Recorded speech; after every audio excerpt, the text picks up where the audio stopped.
Hello everyone. In this video, I will show you how to transfer Okta Verify from one phone to another. Before we begin, make sure both your old phone and your new phone have Bluetooth turned on. Keep both phones close to each other during the setup. This will help them connect without any problems. Now, take your old phone and open the Okta Verify app. Once the app opens, tap on the account that you drew to move to your new device. After opening the account details, scroll all the way to the bottom of the screen.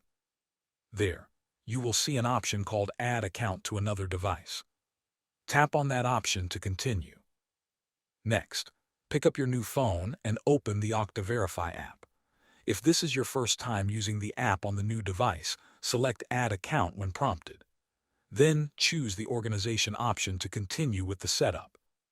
After that, tap Add Account from another device. The app may ask for permission to use Bluetooth. Make sure to allow Bluetooth access so the transfer can proceed. At this point, your old phone will display a QR code along with a 6-digit code.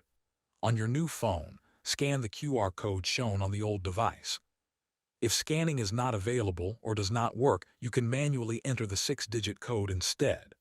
Once the information is accepted, your account will be transferred to the new phone, and you can continue using Okta Verify as normal. Thanks for watching.